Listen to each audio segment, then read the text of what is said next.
Hello, everyone. Thank you so much for joining me today. My name is Katie Muirhead, and I am a regional lead with the Ontario Caregiver Organization. I've been invited to join you today to talk a little bit more about caregiver stress and burnout. And I'm going to start us off by sharing a little bit more about the context of caregiving across Ontario. So there are about 4 million caregivers across our province, and that includes young people. You can be 8 years old and be a caregiver. You can be 108 and be a caregiver, and everything in between. We know that the majority of folks are in that 26 to 64 age range, though, that sandwich generation. And even though we often think about caregivers as being female-dominated sport, we know that it's an almost even split between those that identify as male and those that identify as female. We just access our services and our supports a little differently. And the other thing that I think is important to note is that a lot of people are juggling caregiving and their families and their day-to-day lives and work. So 64% of caregivers are also working. So when we look at who are all these people, 87% are usually caring for one person, and that's often an older family member, parent, an in-law, sometimes a grandparent or another family member.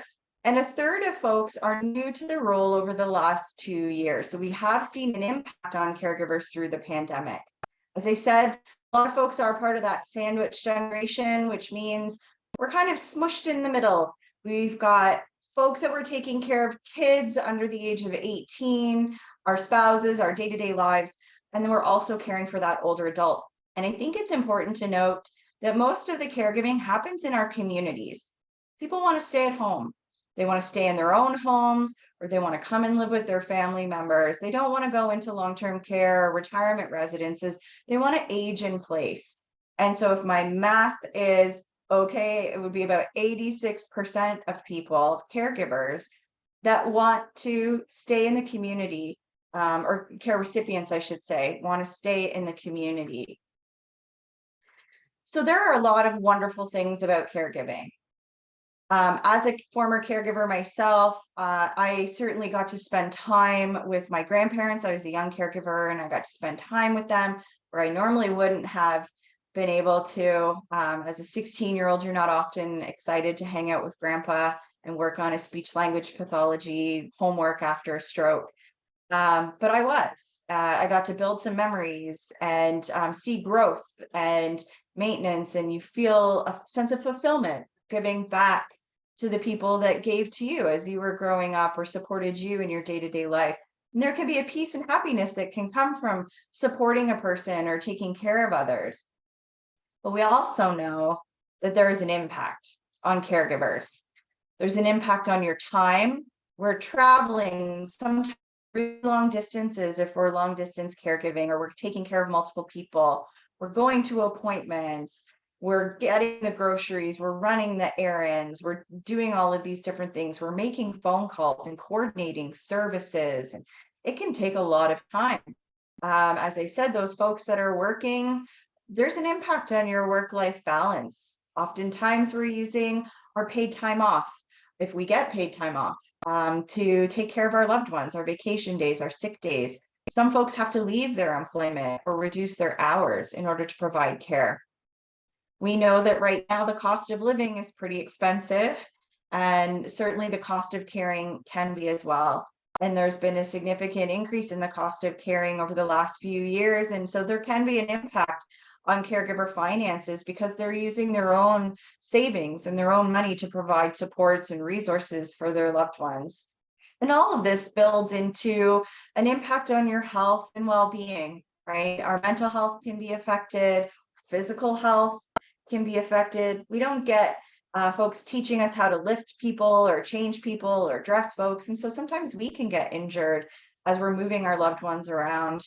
And all of this also builds into those personal relationships. So sometimes we see marriages break down, relationships deteriorate, friendships kind of drift away, and there can be a lot of isolation or feeling isolated as a caregiver. And all of this builds into stress and burnout. And I think it's important to distinguish between the two, because sometimes we use these terms stress and burnout interchangeably, and they're two different things. So when we talk about stress, we know stress happens. This is part of being a human being, right? We can have stressful moments any given time of any day. And so it's a really normal experience. It's something that comes and goes. It can be positive stress or negative stress. So when you're thinking, well, Katie, what do you mean by positive stress? If you've ever been skydiving or on a roller coaster or done something that's a little risky, gets your adrenaline pumping, gets your body, your insides tingling and moving, that's an example of positive stress. I've chosen to jump out of that plane, but I've chosen to do it because I'm excited to do it, right? So what we're really talking about today is the negative or the dis-stress. And usually, like I say, this is a comes and goes process. We can see the light at the end of the tunnel, at the end of the event. We can imagine that when this thing is done, things will get better. So I am caring for my aging mom. She lives at home. And I go to do my regular Wednesday check-in before I go to work. And mom's on the floor. She's had a fall. She's been there all night. She couldn't get to a phone. That's a stressful experience, right? We get her to the hospital, find out she's injured her hip. And we go, okay, this is really stressful, but I know that once she gets bandaged up and healed up and we have a plan, we can get her home, then that ends and I can kind of go back to my day-to-day and our routines, and that stress goes down and we continue on. As caregivers, sometimes we think we are masters of stress. And I know I am one of these people, and I've spoken to many caregivers that are like this and think, I am a master of stress. This is my life, and I can exist and be successful through stress. I've got this. But it's important to remember that even though we're not maybe thinking about the stress because it's just become a normal part of our day-to-day life, our bodies and our minds are still feeling those effects. So we're not going to go into the biology of stress today, but your body has responses and your brain has responses to stressors. And even though you might feel like this is normal, your body doesn't, and it's still reacting and it's still impacting your own physical and mental health. So let's talk about burnout. Burnout is a state of physical, mental, or emotional exhaustion. A lot of people think of it as hopelessness. I don't see the light at the end of that event.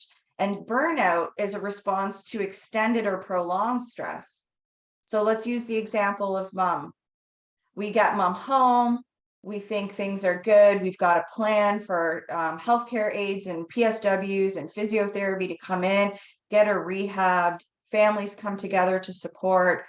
And then there's a global pandemic. And then all of those services don't continue.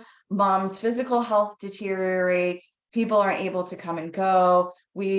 She's not able to live independently anymore. She has to go into long-term care, et cetera, et cetera, et cetera, right? So that extended and prolonged stressors, we don't get those breaks.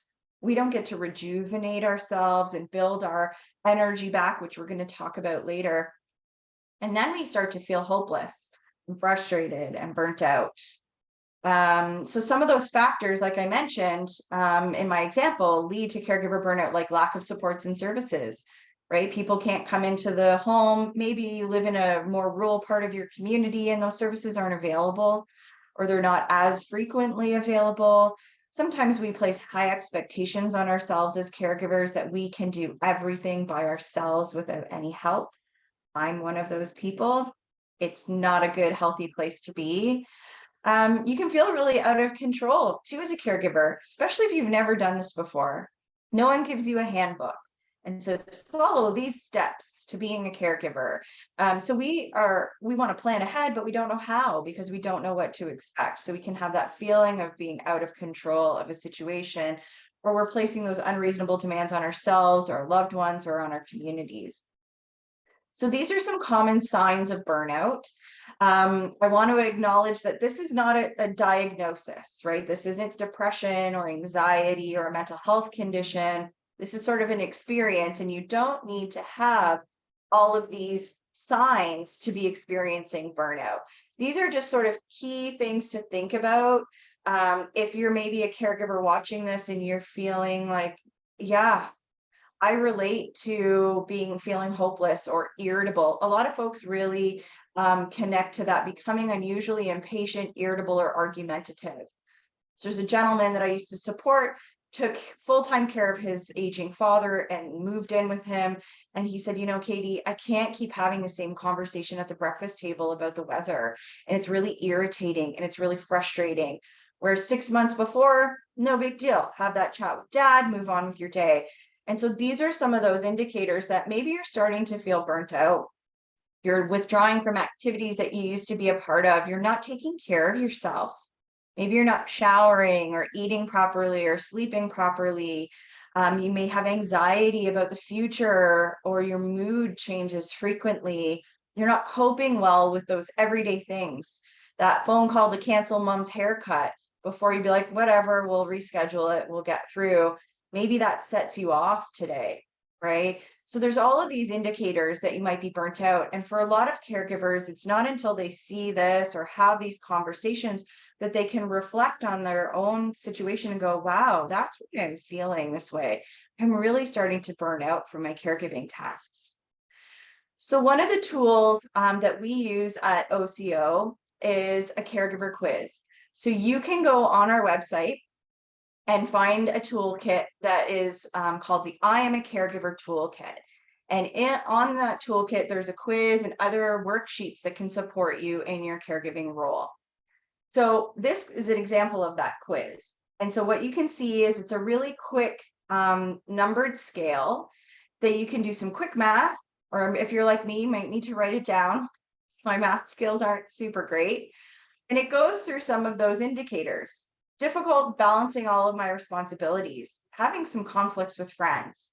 I'm worried that maybe I'm not doing a very good job. Guilty, anxious, sad, right? Those emotions. And you can see the parallels between this quiz and those signs of burnout. And the idea behind this is what I suggest caregivers use it for is as a check-in, because we don't usually check in with ourselves. If you're a list maker like me, your lists are focused on everything else and all the people you care for, and you're usually not on that list. Some days I have to put shower on that list so that I make a point to take care of myself and my well-being. Now, if you have this quiz and you can have it at your fingertips, you can do a quick check-in with yourself and see where you're at. And when you use those, you add up those numbers and you score your quiz, the lower you are on that scale, you're probably doing pretty good. You're probably managing pretty well, right? It's still important to be proactive. Think about ways from preventing that stress from building up, finding that time, still engaging in those activities, seeking help, all of these kinds of things. But you're probably doing okay, and keep doing what you're doing. The higher you get on that score, on that quiz, the closer you are to burnout, or you are burnt out. And you can see here from all this text that's on the screen that it gives you some tips of things to think about. So once you're in that yellow and red stage, this is when we're going to be encouraging you to start thinking about how are you talking to your family doctors, your healthcare professionals, friends, or are you accessing support groups and things like that to help you with your mental health and well-being, right? We want to make sure that you're engaging in supports for yourself so that you can keep going, right? So what can I do? This is great, Katie. I just did your quiz and I am burnt out, or I'm getting close to burnt out. Thanks for letting me know. So what do I do? Okay, so if we look again, if we're scoring lower on that, we're healthy, or maybe we're starting to feel that stress. This is when we really want to focus on those self-care and social support elements, active prevention. And we hear this a lot when we talk about well-being.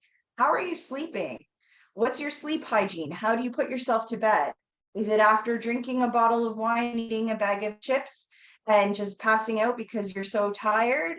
Is it because you put your phone away and turned off the TV and some relaxing things and gotten ready for bed and you got your 8 hours or whatever you need, right?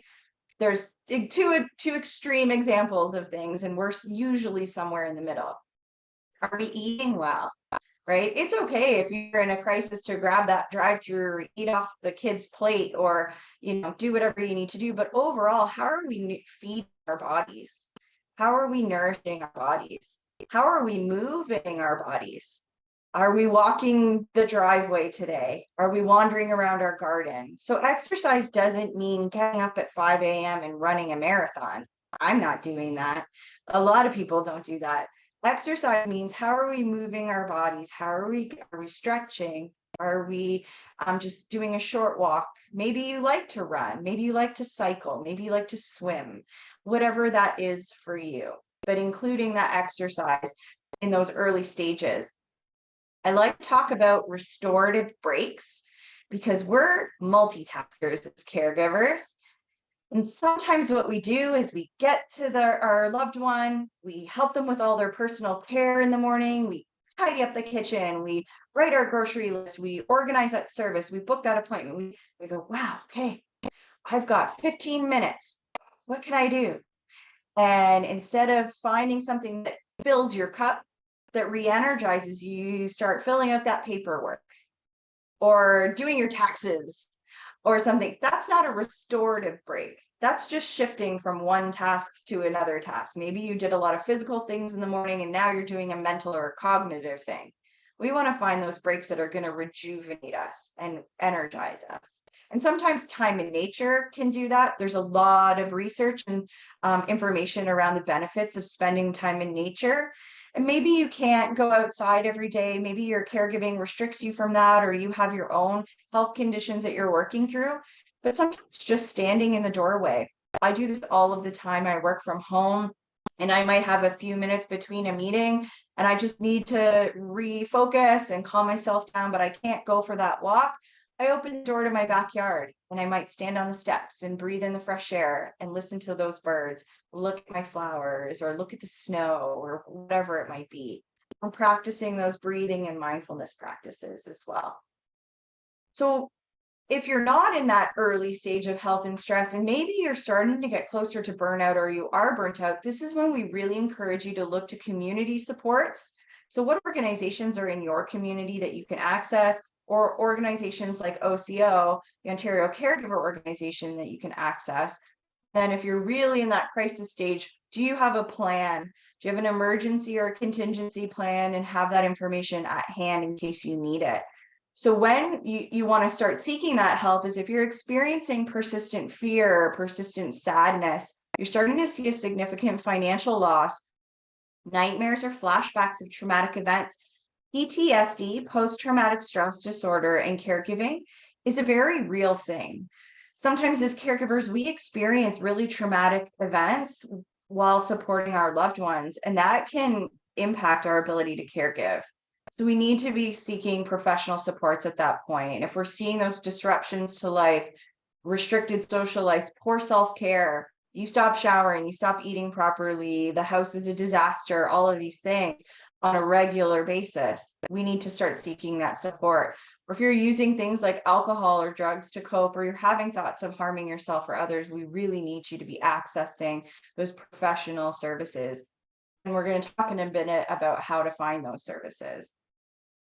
Another strategy that you can do in those early stages is building your support team.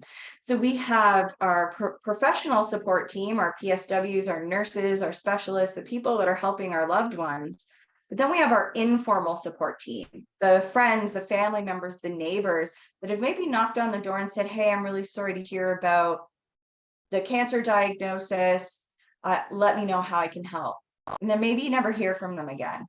Or maybe you're so busy trying to figure everything out, you don't reach out to them, right? And this is a tool that's also in that I Am a Caregiver toolkit that can help you build out your support team. So this is just a snapshot of part of it. There's more to the tool in the toolkit, but it breaks down all of the tasks that are pretty common to caregivers. And I encourage folks to look at them and start with the I perform this task column. And a lot of times we'll find that we're doing most of the work. But now is a time that we can think about those neighbors, those friends, those family members, those informal people, or maybe some of those service providers that can help with those tasks, start to coordinate those services. to get more support for you, to build more time for you so that you can continue to caregive for longer. So one of the activities that I encourage folks to think about when they go, okay, great, Katie, I've checked in with myself and I'm doing pretty good, but I want to build out my support team. So the neighbor that offered to shovel my driveway in the winter, I finally accepted that offer, saves an hour out of my day. This is a real example of a gentleman who cared for his wife with dementia. The neighbor started doing their driveway and he's like, this is a game changer for me. It made a huge difference. So we've organized our teams, we've reflected on our needs, but now I have a little bit of free time, but I'm not really sure what to do with it. So I end up sitting down and scrolling through my phone or chatting with my sister or doing whatever it is that's not really helping fill my cup.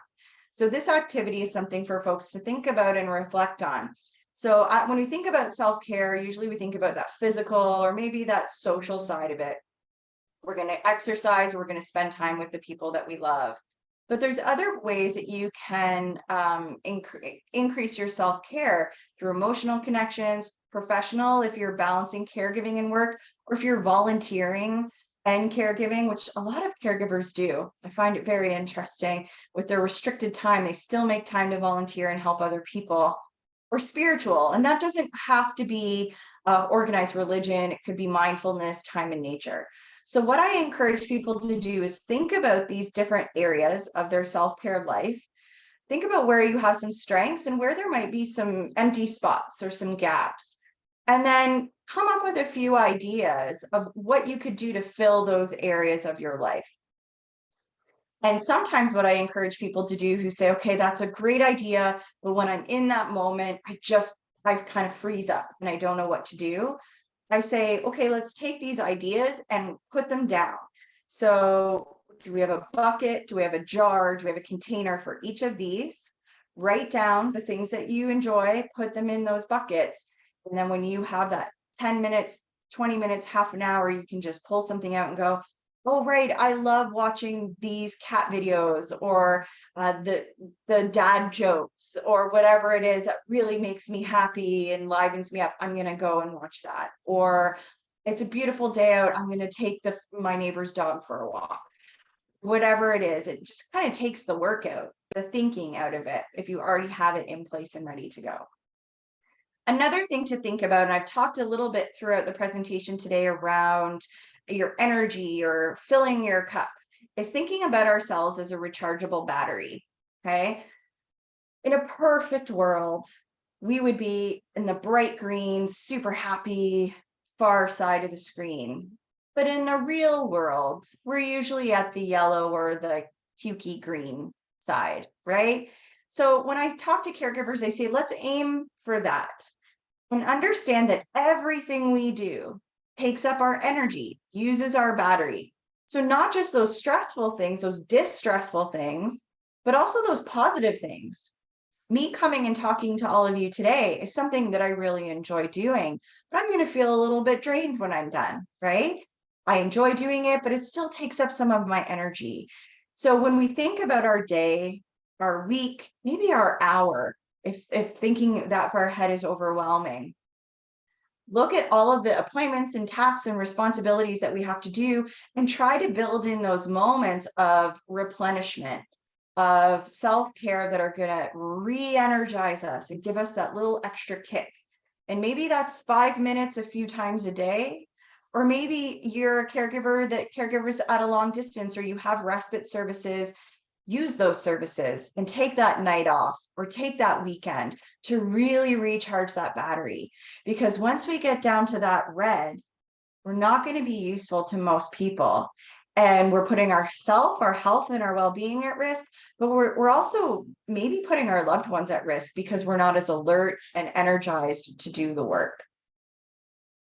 So before I end today, I want to introduce you to some of the programs and services that we offer at OCO as a resource to help you as a caregiver. If you're feeling the effects of caregiving, you're starting to feel stressed and burned out, and you're looking at your charts and you're looking at your quiz, and you go, okay, it says I need to start thinking about supports for me. Well, there's some supports available to you through our organization. One of those is a helpline. It's available 24 hours a day, 7 days a week. You'll get a real live human on the other end of the phone, and you'll be able to talk about, what you're looking for to help your loved ones and hopefully yourself. So those folks that answer the call are there to provide you information and referral supports to community services in your area. But they're also there to say, hey, you know what? You're a caregiver. Have you ever thought about accessing a support group, or how are you coping with your role? Do you think that this might be helpful for you? And connecting you to supports for yourself as well. We also have peer support options. So a lot of caregivers are a little bit reluctant to start accessing supports from their peers, from other caregivers. But once they get there, they say, wow, this is a game changer. It may not change your day to day, the mess in your house, the people you're caring for, the stress that comes with it, but it gives you a place to feel less alone, more connected, in a safe place to talk about the things that you're going through with other people who get it. So at OCO, we offer two options for peer support. We have online support groups for folks. You can join at different times of day, different days of the week. I call it our general population group, where folks can connect with other caregivers with diverse experience. We also have a one-to-one peer support program. So maybe you want to talk with somebody over the phone with really specific experience. I want to talk to another spouse who's supporting somebody with dementia. Okay, so let's match you with that person. And you can connect at a time that's most beneficial to you to really talk about, how to support yourself and connect with other people who understand. We also have a well-being and mental health program called Scale.